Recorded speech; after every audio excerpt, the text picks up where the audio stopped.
My name is Caleb. Thanks so much for joining me for this video.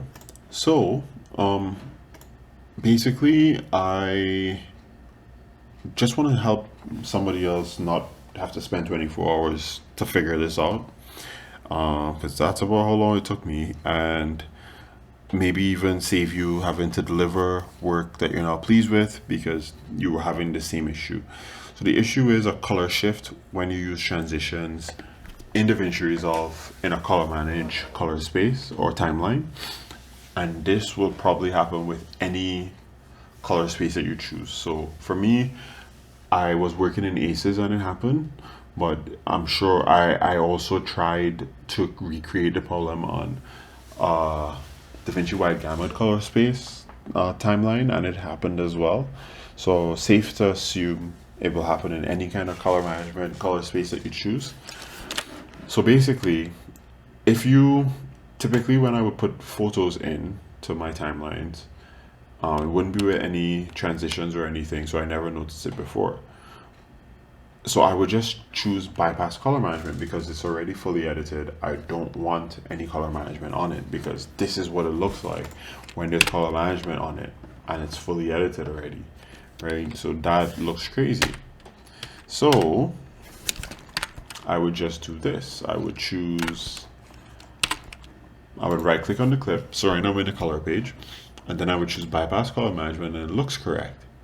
But then when I try to put a transition on this particular clip, the color management just gets re-enabled. So it took me a long time to figure out what was causing it.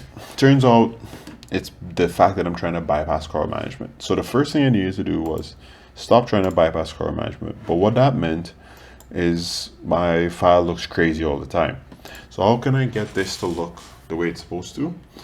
Well, when I thought about it, I realized, well, the image is probably already in Rec 709 or Rec 2020, some kind of export color space. So I just need to find one of those and put that as my input transform. So if I go to my Aces input transforms, right, because just like how if it were a clip from a Canon, it's a Canon R5, I would look for that and use that as the input transform. I just had to find that for photos. So it made me realize I went through all of these until I came to inverse display and realized Rec 2020 is there, right? So for photos, you have to choose your input transform to be the same as your output transform. So Aces output transform is Rec 2020. So I need to choose my Aces input transform as Rec 2020. And then it looks correct. If you choose anything than what your input transform is, or your output transform is, it's going to look weird. So to demonstrate, instead of Rec 2020, I'll choose Rec 709. Because my Aces output transform is set to Rec 2020, it looks weird. But if I change that to Rec 709 as well, it's going to look correct. Right? So you can see that's how you fix it for photos. For videos, you want to change it to whatever camera your clip is from. In this case, the Insta360X4 is not even an option. So I just figured out how to edit it in the Sony S-Log3 color space. And I was fine with that. Right? So what I'm doing here is I'm just switching this back to the correct fix, Rec 2020, and we're not bypassing color space.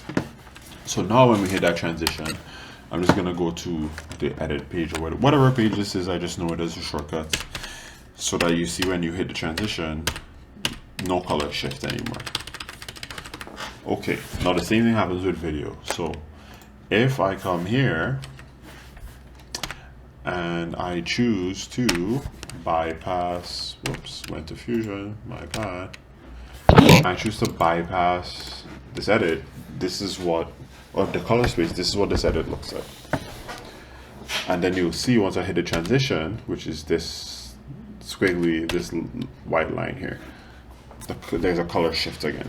So same fix, sort of, but you stop bypassing color management, and then your clip should just look the same the whole time.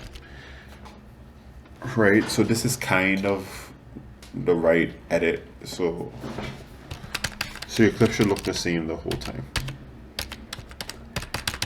right? So reminder, if you are using a clip that has a conversion option, just choose that and it should give you the fix.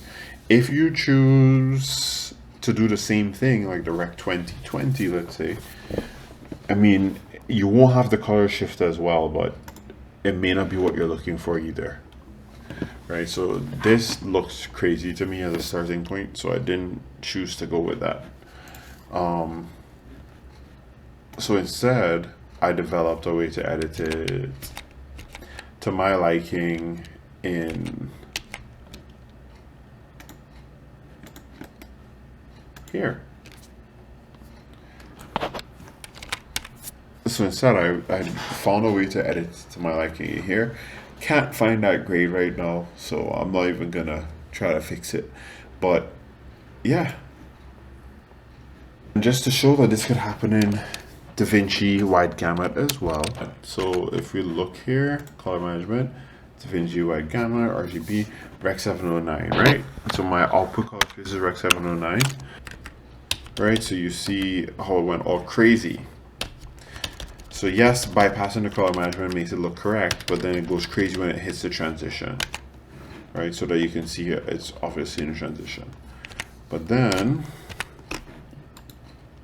when you hit bypass, so now no shift when you hit the transition because it just was crazy the whole time. So same thing, input color space, and then you want to choose Rec 2020.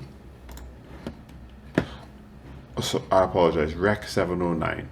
So Rec 2020 still doesn't look exactly correct because this one, the output color space is Rec 709. So we choose Rec 709 and that should give us the look that we're looking for. Oh, that's really it. I hope this helps or saves somebody. If you have any questions, please ask it in the comment section down below. This is Caleb. I hope to see you in future videos. I'm going to be posting a lot more stuff about equipment and tips, tricks, saves that I learned along the way in my journey of being a videographer / photographer, and my journey of getting there full time. Alright, so thanks so much everybody. See you in the next video.